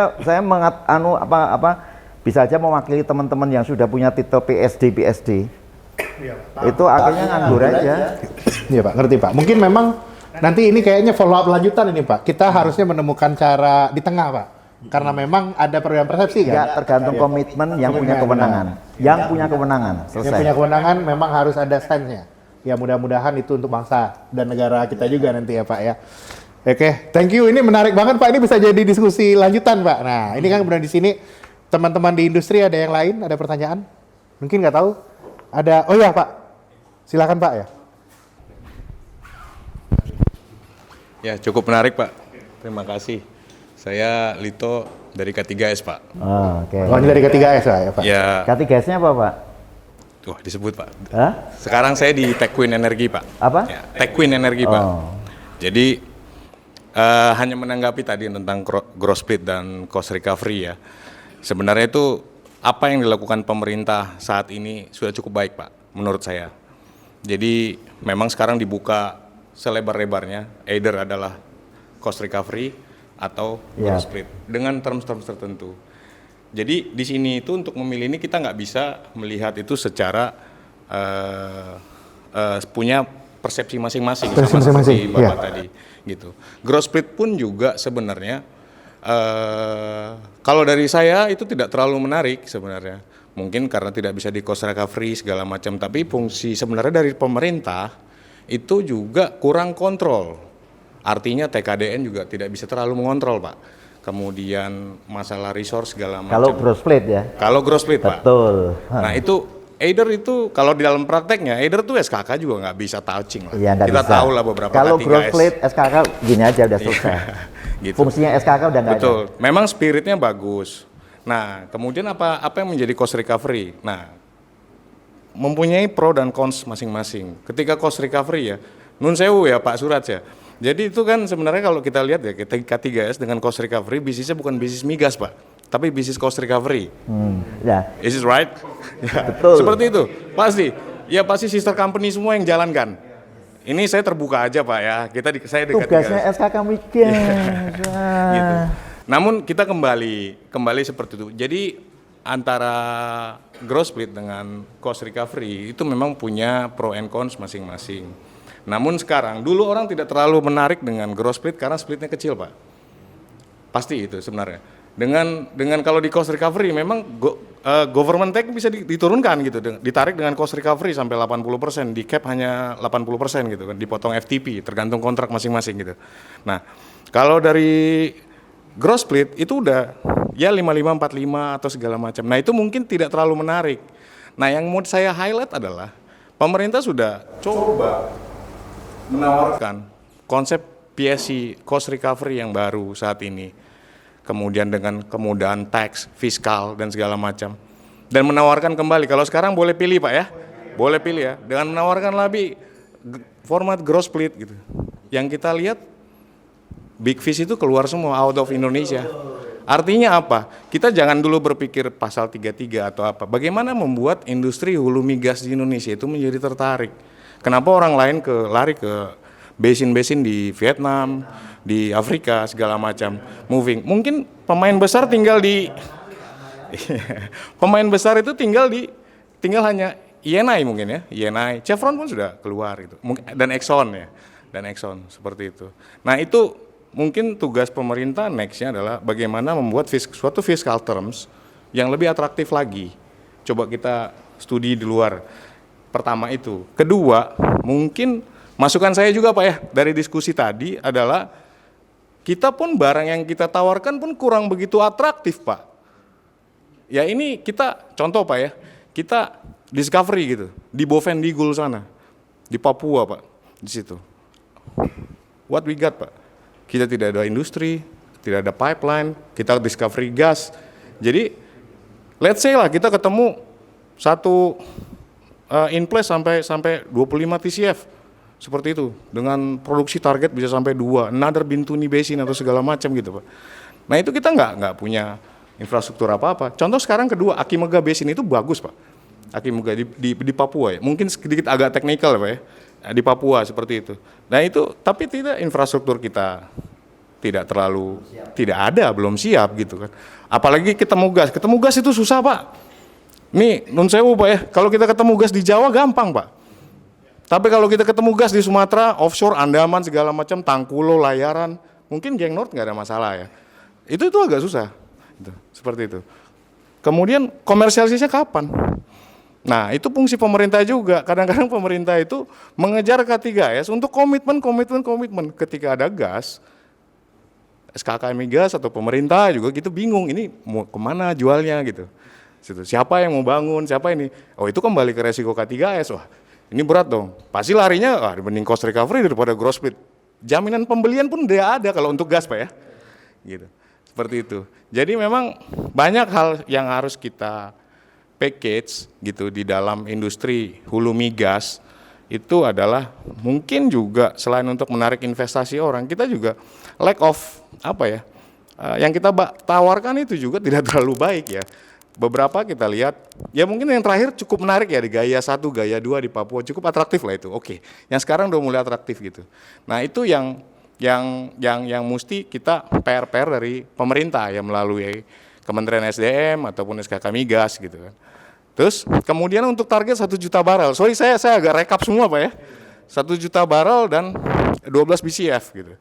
Nah itu ya langkah pemerintah sudah bagus ini. Sebenarnya dengan mengonsepkan sumur masyarakat, dengan permen yang baru, permen 25 Juli 2025 ini tahun ini kan cukup bagus lah, cukup agresif. Tapi kalau saya lihat sebagai praktisi kita lihat, contoh ya dari permen. Kita lihat permen itu dilakukan karena untuk mengoptimalisasi sumur-sumur, lapangan idle, sumur idle, POD mangkrak segala macam. Tapi 80% aquifer itu ada di WK Pertamina Pak. Itu cukup membingungkan. Kalau saya usul, relinquish saja areanya. Contoh di Musi Banyuasin, sekian banyak sumur-sumur lapangan idle. Pertamina kenapa nggak mengerjakan? Wah kami secara organisasi cukup gemuk gitu kan. Wah berat kami begini. Ya oke, jangan dipegang, direlinquish, di crop. Itu udah Pertamina retain aja gitu. Kenapa kita mesti takut seperti itu gitu? Ya kalau memang Pertamina memang plat merah gitu. Tapi ya kita ya rulesnya harusnya sama lah gitu. Kalau K3S non Pertamina itu disuruh relinquish kok. Kalau tidak dikerjakan relinquish itu ada juga gitu. Seperti itu. Mungkin kita juga kurang tegas daripada resources yang ada di dalam Pertamina itu dikekep terus, nggak diinikan. Ya buat apa? Idle field Pak, idle well, sumur tua, sumur masyarakat. Banyak dan itu majority ada di WK wilayah kerja Pertamina ya, di seluruh Indonesia. Seperti itu. Jadi ya mungkin tambahan ya mungkin dari pemerintah ya push lah Pertaminanya. Dan saya setuju dengan Pak Surat. Pertamina itu jangan maunya risikonya easy risk terus gitu kan. Ya kalau mau compete dengan Nadar K3S atau kita itu jangan kita lihat wah saya jagoan di dalam negeri. Enggak, jangan. Harus bisa berani ambil resiko gitu. Seperti itu. Kalau bisa resiko pertama relinquish aja areanya gitu Pak, kembalikan ke situ. Mungkin kayak apa namanya, kayak mandat dan KPI dari Pertamina ini mesti kita improve juga ya Pak ya. Ya betul. Ya untungnya Pertamina beberapa habis 2035 ya, kita lihat lah Pak. Seperti itu. Iya, ini memang sudah harus waktunya berani kayaknya ya Pak ya. Memang ya 2035 habis ya. Tetap hitung-hitungannya ada, Ya, calculated. Maksud saya gini Pak Surat, artinya kalau dipegang 2035, tunggu 2035 baru direlinquish. Buat apa? Mungkin ada perusahaan lain, perusahaan lokal atau apa, yang bisa masuk, yang bisa mengoptimize dengan biaya yang tidak sebesar Pertamina. Kita juga paham Pak, Pertamina pasti untuk bergerak begini kan, wah ini cost-nya getar semua gitu kan Pak. Tapi kalau dengan suatu company swasta yang lain atau local company ataupun ya asing juga yang small size atau medium size, mungkin bisa mereka mengexercise dan menghasilkan target 1 juta barrel Pertamina, 1 juta barrel Indonesia itu 80% ada di Pertamina. Jadi kalau Pertaminanya diam aja ya nggak akan tercapai Pak. Ya itu aja Pak tanggapan. Iya, baik, Makasih. bagus. Om. Menanggapi ya. Iya, Jadi gini, memang kalau kalau kita lihat memang Pertamina sebagai BUMN plat merah ya. Jadi kan apa yang disampaikan benar, karena kalau kita lihat ya berdasarkan Permen 14 2025 mayoritas wilayah kerjanya Pertamina gitu. Jadi baik itu mau sumber minyak idle, sumber minyak yang ilegal dan lain-lain itu masuk wilayah kerja Pertamina. Pertamina kalau kita lihat ya, memang subholding kan banyak. Mau itu dari hilir, mau dari itu hulu sampai dengan hilir, mau itu dari kilang, PGN, PNRE, Patra Niaga, ya terus juga subholding Pertamina Shipping gitu ya. Jadi totalnya sebenarnya dari segi portfolio itu menjadikan perusahaan yang terintegrasi end to end gitu. Tetapi dikarenakan tanggung jawabnya sangat besar, kadang kan ada istilahnya kewalahan gitu. Karena kan harus mengelola banyak sekali, misalnya wilayah kerja, banyak sekali portfolio gitu. Jadi memang saat ini sih yang dikedepankan ya dari kami itu bagaimana kita bisa mengoptimalkan baik itu mau Pertamina maupun K3S lainnya gitu. Karena bahkan kita lihat ya perusahaan K3S yang swasta non Pertamina itu mereka perform.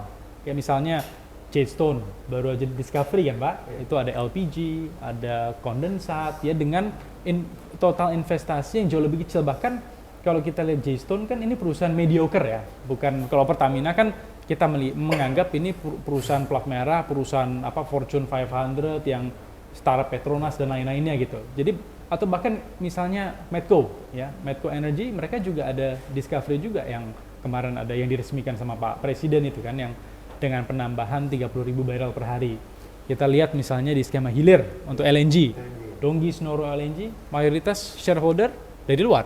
Mitsubishi, Kogas, yang mereka efisien dalam mengoperasikan DS LNG gitu.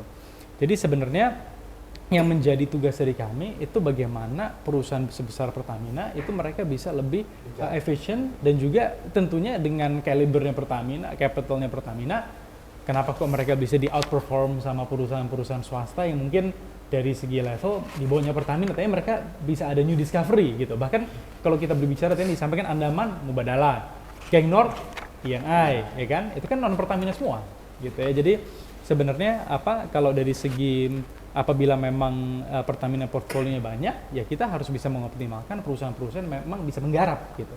Karena kan kita kan ada target ya Pak. Mau itu target 1 juta barrel, mau itu 12 CFD gitu ya. Jadi kita tidak hanya bisa melihat ini apakah ini BUMN Pertamina, apakah ini swasta gitu. Kalau misalnya memang itu mereka bisa perform, mereka bisa memiliki teknologi dan mereka bisa menggarap potensi ya di wilayah tersebut, ya kita harus dorong gitu ya. Jadi bukan hanya Pertamina saja gitu yang bisa melakukan itu gitu. Jadi itu yang harus kita lihat. Dan dari segi produksi ya, kalau misalnya gas itu juga tergantung Pak.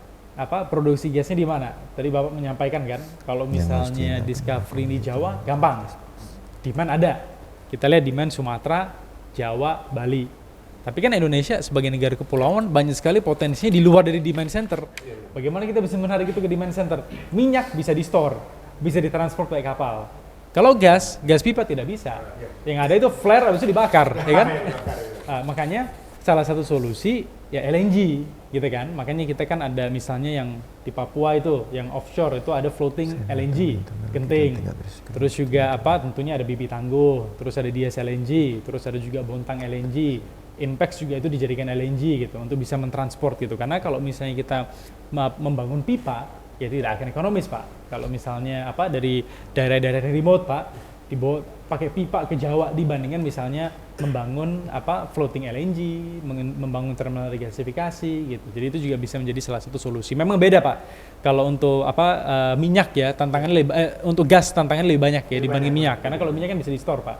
Gitu. Jadi itu sesuatu yang memang diperhatikan juga, Pak, di kementerian, dan juga tentunya kita juga senang ya melihat perusahaan-perusahaan swasta gitu ya, yang mereka ada new discovery, baik itu mau lokal maupun asing gitu kan, terbukti dengan Jstone, dengan ENI, dengan Mubadala, bahkan walaupun Inpex juga project yang udah sangat lama ya sampai sekarang belum on stream, tapi itu juga foreign investment gitu.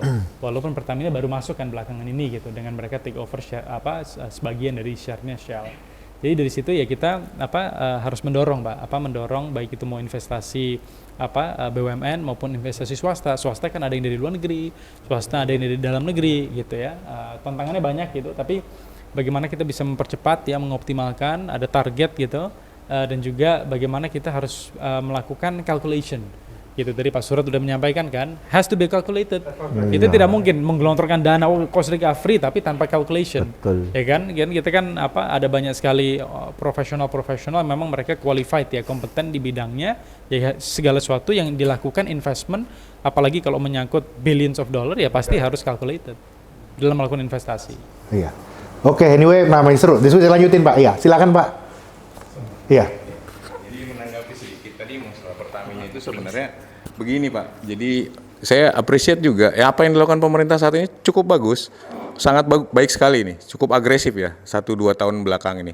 Seperti itu. Jadi artinya untuk case Pertamina maksud saya mereka memiliki banyak potensi gitu, Pak. Ya, Dan kalau dikembangkan mereka tidak mengembangkan gitu. Saya nggak bilang K3S lain itu bagus kayak Jetstone segala macam. Maksudnya itu ada di dalam area WK Pertamina gitu. Nah itu yang maksud saya, ya kita harus ya mungkin ya plat merah ya seperti itu. Mungkin akan lebih baik diserahkan ke atau direlinquish. Contoh case-nya begini, Pak. Artinya kenapa Pertamina bikin KSO? Ya, artinya apa? Ketika dia membuat KSO, dia merasa bahwa lapangan ini tidak terlalu ekonomis jika dikembangkan oleh Pertamina sendiri, right? Gitu. Kalau misalnya itu, maka dikontrakkan dengan orang lain. Artinya di situ taking advantage juga kan, Pertamina di situ dapat split, kemudian ini nggak ngapa-ngapain gitu, istilahnya maaf kata ya. Risikonya di swasta ya. Iya, risikonya justru di pekerja KSO itu gitu, kan, operator KSO. Artinya, maksud saya, untuk yang area-area itu, kenapa tidak direlinquishkan saja? Direlinquish, kemudian pemerintah ambil alih, ditenderkan ulang gitu. Itu akan lebih baik. Dan saya yakin, ya kita, mungkin Pak Surat paham ya, dari 100% KSO berapa sih yang jalan? Ya gitulah gitu kan. Ya you name it lah, yang jalan mungkin 1-2 lah gitu. Seperti itu. Nah itu kan jadi, ya kenapa nggak direlinquish saja gitu. Itu satu untuk Pertamina. Kedua untuk gas, maksud saya untuk gas itu begini, Mas. Kadang kita mau melakukan eksplorasi ya, misal di Papua. Ketika di Papua, kita harus ngejar prospek minimum, istilahnya kita bicara gas ya, minimum adalah berapa cadangan in place-nya ya, untuk resources ya, 30 TCF, 40 TCF. Untuk betul LNG atau whatever gitu ya, seperti itu, bisa jadi apapun. Artinya, karena tidak ada infrastruktur, challenge yang saya sebagai investor gitu, either mau asing maupun lokal, saya harus nemu jackpot yang besar dulu baru bisa develop. Karena apa? Karena areanya belum ada pendukungnya. Tapi misalnya contoh di Papua dibangun suatu industri, smelter tadi lah ditarik di Papua situ, orang akan develop. Artinya challenge saya untuk tidak harus minimum reserve yang saya targetkan itu bukan 40 BCF, TCF. Artinya bisa saya turunkan sampai 2 TCF. Kenapa? Sudah ada market, mau menerima kecil, segala macam. Gitu Pak. Maksud saya ya ekonomiknya ketika itu risknya high risk, high gain, betul kan? Tapi kalau kenapa kita nggak tetap ini, kalau bisa diturunkan risknya mungkin ya itu skema pasar aja ya, satu circle seperti itu. Gitu aja sih. Maksudnya ini mungkin pendekatan kita dari berbeda sisi ya gitu Mas ya. Artinya seperti itu. Jadi sekarang saat ini kita punya prospek hanya 2 TCF di Papua sana atau di area-area tertentu bagian selatan Papua, nggak menarik, nggak akan develop. Kecuali ada market di situ, coba kita bangun industri, orang akan jalan. Tapi jadi orang akan move ke situ. BP itu kan jalan di sana dulu, di Aki Mega. Ya mungkin masalah ada isu sosial segala macam itu. Nah tapi dengan adanya industri yang growth di situ, mungkin orang, wah ini cukup lah 1-2 TCF juga saya mau nih. Tapi kalau nggak ada hanya hutan begitu, hutannya pun kadang-kadang berselisihan hutan lindung katanya Pak ya. Yang menciptakan demand tanggung jawab siapa Pak? Pemerintah Pak. Jadi maksud saya dorongan itu ya poin-poin ini kan kalau dari saya itu hanya untuk pemerintah supaya lebih ada atraktif lagi, create. Oke, hulu nggak ada yang mau invest, nggak ada yang mau masuk. Oke, kita create marketnya dulu deh. Yeah. Yang paling contoh kan smelter tadi ditaruh di situ. Ada demand-nya kan. Betul, wah ada demand-nya. Mungkin sebelumnya smelter tadi beli gasnya LNG dari mana seperti itu. Tapi ketika itu ngeliat, oh saya bisa nih divert ke situ nih. 5 TCF sanggup lah gitu, maulah berani resiko. Jadi minimum stake-nya itu nggak besar-besar, harus 60 TCF yang pasti big fish company yang akan masuk seperti itu. Ya logiknya seperti itu contoh untuk gas. Kalau udah oil nggak ada masalah sih sebenarnya, kita bisa ini. Dan terkadang oil juga kendalanya transportation ya Mas ya, seperti itu. Oke, itu aja Mas, makasih. Oke, makasih Mas. Mungkin karena waktu udah hampir selesai juga, mungkin ada satu terakhir aja. Ada pendapat, wah ini ada terakhir ya, dari Mas Listio, ini lawyer kita. Silakan Mas, pakar hukum oil and gas ya benar. Ya, silakan. Terima kasih atas kesempatannya. Perkenalkan, nama saya Tio dari Bor Group Asia, dari konsultan Public Policy Consulting. Mungkin saya sangat tertarik dengan bahasan mengenai turunnya minat investor asing. Ini mungkin salah satu isu utama dari kenapa investor asing ini sudah sangat mulai tidak menjadikan Indonesia sebagai untuk penanaman modal, karena dari segi kepastian hukum yang menurut saya masih sangat kurang. Kita bisa bicara terkait dengan konteks di hulu migas adalah kontrak bagi hasil, di mana seharusnya asas sanctity of contract itu menjadi sangat penting. Jadi seharusnya apa yang sudah tertulis dalam kontrak PSG itu harusnya menjadi sebuah ketentuan yang mengikat bagi baik itu kontraktor maupun itu pemerintah.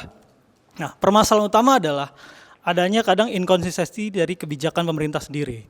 Sebagai contoh, kita bisa ambil kebijakan mengenai prioritas penjualan minyak bumi ke Pertamina. Permen 42 tahun 2018, di mana kontraktor diwajibkan untuk memprioritaskan Pertamina untuk penjualan minyak bumi. Nah, sebenarnya dari sisi intensinya sangat baik, di mana agar Pertamina itu diberikan ruang untuk mendapatkan feedstock.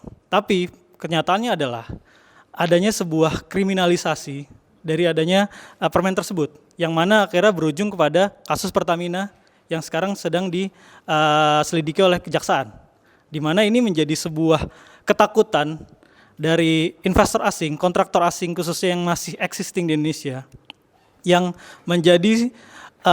menjual minyak bumi ke Pertamina, di mana di sini ternyata Pertamina tidak mampu untuk menerima dan akhirnya mereka mengekspor minyak bumi tersebut, dan ini menjadi suatu permasalahan. Dan kita tidak mau adanya kriminalisasi seperti ini lagi, seperti kasus bioremediasi Chevron di dekade-dekade lalu. Nah, ini yang menurut saya penting. Kedua, masalah terkait dengan perizinan. Kita tahu perizinan di sektor, khususnya di ekspor upstream migas ini sangat banyak. Mulai dari setelah tanda tangan kontrak, itu ada perizinan dasar, KKPR, AMDAL, survei, eksplorasi, dan eksploitasi itu hampir bisa dibilang hampir 100 macam izin yang harus dipenuhi oleh kontraktor. Nah, di sini yang kita sampaikan adalah kita lihat dari segi frameworknya, bahwa perusahaan minyak ini adalah kontraktor dari pemerintah. Proyek ini adalah proyek pemerintah, dan seharusnya kontraktor ini diberikan sebuah jaminan atau diberikan di sebuah sebuah kepastian bahwa izin mereka itu bakal diterbitkan dalam jangka waktu yang singkat-singkatnya, di mana nanti akan berdampak pada operasional dari proyeknya sendiri. Nah, ini yang jadi permasalahan adalah banyak proyek-proyek investasi yang terkendala karena dari sisi perizinan sendiri. Nah, baik itu, dan jadi menurut saya adalah kepastian hukum dari segi sanctity of contract, konsistensi kebijakan, dan juga terkait dengan perizinan, itu menjadi suatu hal yang penting. Dan mumpung pemerintah sekarang lagi melakukan revisi atas Undang-Undang Migas, nah saya harapkan sih ketiga aspek tersebut dapat termasuk dalam RUU Migas. Terima kasih. Oke, makasih Mas Listio. Mungkin ada terakhir tanggapannya tentang RUU ya? Silakan Mas. Kalau saya lihat sih memang dari Pak Presiden ya, kan udah jelas ya menyampaikan penyederhanaan ya dari segi regulasi. Karena memang salah satu hal yang bisa menghambat investasi kan dari segi perizinan ya. Karena perizinan itu bukan hanya sektor migas gitu, bahkan EBTKE, bahkan minerba juga gitu. Oleh karena itu kita kan membangun sistem yang terintegrasi, namanya OSS. Nanti dalam OSS itu kita udah mempercepat nih ya untuk bisa mendapatkan perizinan. Namun memang kadang terkendala ya, misalnya dengan birokrasi dan lain-lainnya gitu. Nah, itu menjadi salah satu solusi gitu ya untuk bisa mempercepat gitu. Karena apapun juga ya, bahkan investor asing gitu ya, banyak yang datang ke saya juga ngobrol gitu ya. Dan memang salah satu hal, bahkan ini either investor asing yang mereka mau berinvestasi, atau bahkan investor asing udah berinvestasi di Indonesia, dari segi kepastian regulasi, kepastian kebijakan, apalagi misalnya undang-undang migas ya misalnya, tadi yang disampaikan gitu. Nah, ini kan sesuatu yang menjadi landasan sebenarnya untuk sektor minyak dan gas bumi. Nah, itu harus segera diselesaikan karena ada banyak sekali pasal-pasal ya di dalam undang-undang migas. Coba yang terakhir 2001 ya. Itu udah 24 tahun yang lalu gitu. Yang sudah tidak lagi valid gitu, karena outdated ya istilahnya gitu. Jadi itu juga menjadi salah satu hal yang krusial. Maka kami berharap juga ya bahwa ini masuk ya prolegnas ya. Program legislasi nasional prioritas ya, seperti kemarin dengan adanya Undang-Undang Minerba yang telah disahkan, nah kita berharap bisa melakukan hal yang sama untuk migas gitu, karena dengan adanya undang-undang ini itu bisa menjadi landasan hukum ya, terutama buat sektor migas. Karena kalau kita menggunakan yang tahun 2001 itu udah ada banyak sekali pasal-pasal yang bahkan udah tidak bisa diimplementasikan lagi gitu ya, 24 tahun yang lalu gitu, bahkan udah dibatalkan gitu ya. Jadi kalau kita masih menggunakan itu sebagai acuan ya, sebenarnya udah tidak lagi valid ya, karena kan ada banyak sekali yang harus diperbarui gitu ya, dengan banyak hal. Jadi sebenarnya kita ya harapkan ya bisa secepatnya ya, kita bisa melakukan penyelesaian ya dan juga pengesahan undang-undang migas gitu, karena saat ini yang masih belum ada landasan hukum ya, salah satunya udah lama itu dari sektor migas. Itu juga salah satu hal yang ingin kami selesaikan ya, kami targetkan gitu, karena itu juga menjadi salah satu aspek ya dari segi regulatory certainty, terutama buat investor asing gitu. Makanya kita berharapkan dengan adanya regulatory certainty, terus juga dari segi percepatan ya untuk mendapatkan izin, nah itu bisa mengattract gitu kembali investor-investor asing yang sebelumnya mereka ada di Indonesia, tapi kan banyak yang udah di acquire operasinya oleh misalnya oleh Pertamina gitu ya, seperti Rokan, Mahakam ya, perusahaan-perusahaan lain gitu. Jadi kita harapkan dengan adanya itu mereka bisa kembali ke Indonesia untuk menggarap. Karena tadi kan udah disampaikan ya bahwa dari segi sumber daya alam kita tuh potensi besar. Gitu. Tapi bagaimana kita bisa memanfaatkan, mengoptimalkan teknologi ya dan juga investasi, harus calculated risk ya. Ini lagi podcast. Tadi mengenai skema itu kan memang saat ini ada kebebasan ya antara growth split maupun cost recovery. Dua-duanya pasti ada pro dan kontranya gitu. Jadi ya bagaimana kita bisa mempercepat perizinan ya regulasi ini yang certainty supaya kita bisa mendongkrak ya investasi terutama untuk sektor migas. Oke, Makasih Mas Angga. Anyway, ini diskusi kita seru sekali Pak. Kalau nggak dibatasin, saya yakin sampai pagi kita di sini. Mungkin karena ini kita udah seru sekali ya. Mungkin ini saya batasi aja diskusinya. Mungkin habis ini kalau ada diskusi lain kita bisa lanjutkan ya Mas. Jadi paling nggak saya di sini mau cerita bahwa Indonesia Roundtable of Young Economists itu salah satu tujuannya memang untuk mengagregasi berbagai macam ide-ide yang lagi muncul. Ini kan dunia lagi banyak perubahan ya Pak. Jadi ide lagi muncul, berbagai macam perkembangan baru itu harus bisa diinformasikan dan dikomunikasikan di antara stakeholder. Karena itu kita banyak diskusi, perdebatan itu sangat di-encourage sebenarnya Pak. Dan ini nantinya itu ya mudah-mudahan hasil dari diskusi ini nanti ini akan ada rekaman dan juga dokumen tertulis itu nanti akan kita updatekan. Nah, mungkin habis ini kita mau butuh sedikit closing statement ya dari masing-masing. Mungkin saya mulai dulu. Ini kalau kita lihat closing statement-nya bahwa memang prospek oil and gas kita itu sebenarnya masih banyak hal yang harus diperbaiki. Salah satunya tadi teknologi ya.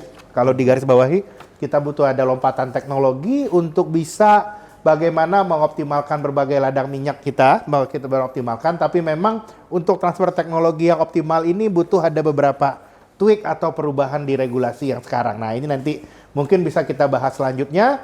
Di sisi lain juga peran Pertamina harus dioptimalkan juga ya, dan juga mudah-mudahan nanti RUU Migasnya bisa lebih baik. Kita berharap nantinya bakal akan banyak hal-hal yang lebih mengarah pada kemajuan di sektor energi dan oil and gas kita. Mungkin itu dari saya, silakan Mas Angga ya. Ya, kalau saya lihat ya, Indonesia adalah negara yang sangat kaya gitu ya, sumber daya alam ya, baik itu migas, minerba, EBTKE gitu ya. Jadi sekarang tugas kita itu bagaimana kita bisa mengoptimalkan ya potensi dari migas, minerba, EBTKE, tentunya dengan dorongan dari segi regulasi ya dan juga pemanfaatan teknologi, bagaimana kita bisa bekerja sama ya, bahkan apabila memang investor asing masuk, bagaimana kita bisa menciptakan multiplier effect, ada transfer of technology ya, transfer of knowledge. Dan yang paling penting bagaimana kita bisa mengembangkan sumber daya manusia gitu, karena dengan sumber daya alam yang kaya itu tidak akan bisa dioptimalkan apabila sumber daya manusia kita masih belum optimal gitu ya. Jadi bagaimana kita bisa memberikan kesempatan ya untuk mengembangkan sumber daya manusia kita, memberikan kesempatan, tapi di waktu yang sama teknologi penting, investment penting, dan segala sesuatu yang kita lakukan itu harus calculated ya, dan juga tentunya ke depannya kita harus bisa memberikan yang terbaik ya untuk masyarakat dari segi affordability, dari segi accessibility, dan juga pemanfaatan energi. Karena tentunya setiap daerah, setiap wilayah kan pasti mereka punya keunggulannya masing-masing. Ada yang di migas, ada yang di minerba, ya, ada yang di EBTKE gitu ya. Jadi bagaimana kita bisa mendukung ya target-target yang udah ada. Tentunya itu butuh dari segi regulasi ya, undang-undang ya, dan juga tentunya dari segi teknologi gitu. Kita sangat kaya, namun bagaimana kita bisa optimalkan. Nah ini juga sebagai anak muda, apalagi di sini kan ada banyak sekali anak muda, ya kita bagaimana kita bisa menggarap nih ya, semangat kita harus tetap optimis ya ke depannya, karena apapun juga ya apabila kita ingin mencapai target-target kita harus tetap optimis ya, dan juga bagaimana kita bisa berkolaborasi ya, dan juga bersinergi satu sama lain. Demikian. Ya, makasih Mas Angga. Mungkin selanjutnya Pak Surat. Apa ya? Saya tadi menggarisbawahi kepastian hukum, betul setuju saya. Penting sekali nih, kepastian hukum diperlukan untuk menghilangkan ketakutan mengambil keputusan atau kriminalisasi kebijakan. Ini poinnya penting sekali itu Pak. Kita pemain di industri jangan sampai takut mengambil keputusan itu. Musuh bisnis. Saya nggak mau nanti tahu-tahu ujung-ujungnya di penjara. Saya harus jadi safety player dong. Kayaknya begitu kan? Iya benar. Nah iya, ya jangan salahkan yang safety player. Intinya itulah. Terus sama SDM tadi loh. SDM dalam negeri kita tuh banyak. Banyak yang bagus ya Pak sebenarnya. Banyak, tapi kesempatan nggak ada. Itu yang problem utama tuh. Ya nggak tahu lah, itu yang punya kewenangan tuh. Di tempat kita banyak itu sumber daya manusia yang mumpuni. Bahasa Inggrisnya bagus lagi. Kalau sekarang harus Pak. Nggak, artinya itu nggak lu kita pernah nangani gas Natuna, Blok D Alpha sama Exxon no. Kita di Houston sana di Texas. Kita bongkar itu desainnya dia. Kita challenge dengan perubahan desain. Berani kita. Walaupun dia katakanlah yang katanya yang punya cost recovery, masalahnya cost recovery itu uang kita. Nah, kok mau dia yang ngatur? Oke, siapa? Itu nanti bisa jadi pembahasan diskusi kita selanjutnya. Oke, thank you Pak Surat. Di terakhir Mas Aris silakan. Kita di sini kan banyak ngobrolin tentang penurunan produksi minyak, tapi juga kita dari hasil diskusi malam ini kelihatannya harus mulai dipikirin arah value over volume gitu. Kita boleh menurun, tapi gimana kita optimalisasi value dari produksi di hulu itu tersebut. Tadi Pak Lito bilang tentang gas itu harus ada marketnya dulu, baru kita tergantung resourcesnya, kriteria minimum economic field size-nya, tergantung berapa jauh dari marketnya dan sebagainya. Mungkin dari minyak itu juga kita bisa effort dari refinery yang akan dibangun ini mungkin ngarahnya ke sana juga, integrasi hulu ke hilir, dan ujung-ujungnya kita harus mensejahterakan rakyat. Dan yang kedua adalah migas ini dengan integrasi hulu dan hilir ini menopang transisi energi ke depannya gitu, harapan saya. Jadi mungkin idenya nih kita harus punya big mapping, nggak cuman sektoral aja di migas, tapi gimana migas ini impact-nya dari hulu ke hilir dan juga impact-nya transisi energi ke industri lainnya dan hilirisasi effort Indonesia secara keseluruhan gitu. Jadi kita nggak fokus di volume turun, butuh eksplorasi sampai produksi, kenaikan produksi, tapi juga gimana kita mengoptimalisasikan produksi ini, dan ya low hanging fruits-nya apa yang tadi Pak Lito bilang di WKI Pertamina, apakah ada insentif lebih lanjut daripada kita nunggu Pertamina dan skala prioritasnya dia, apakah kita bisa ngelakuin insentif merangsang industri dalam negeri, pemain swasta dalam negeri, jadi kita nggak harus nunggu investor asing untuk masuk, apalagi di skala yang mature fields yang mungkin kita resikonya jauh lebih rendah, dan kita bisa deploy capital yang lebih efisien secara pemain swasta, nggak sebesar Pertamina gitu. Jadi Pertamina merelinquish tadi ya. Ya, Itu kayaknya kata-katanya itu mesti saya garis bawahi Pak. Garis bawahi dan stabilo. Stabilo itu Pak, harus itu ya, harusnya Pak ya. jadi mungkin mapping itu harus kita kerjakan sebagai big roadmap itu. Jadi mana yang low hanging fruit, mana yang bisa diintegrasi, dan ya 1 juta barrel itu apa gitu. Tapi kan apakah 1 juta barrel value-nya itu seperti apa ke rakyat Indonesia gitu kan? Iya. Ya, menarik ya. Jadi memang benar ya Pak ya. Ini mungkin 1 juta barrel kita harus lihat juga soal quality of the Secara quality 1 of the juta barrel. Oke, of the barrel. Oke. Anyway, demikianlah Bapak Ibu sekalian sesi intimate discussion kita pada malam hari ini.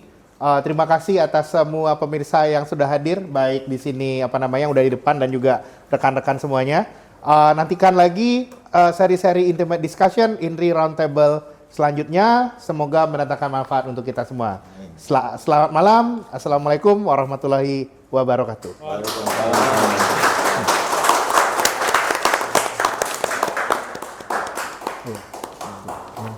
Thank you ya Pak. Thank you.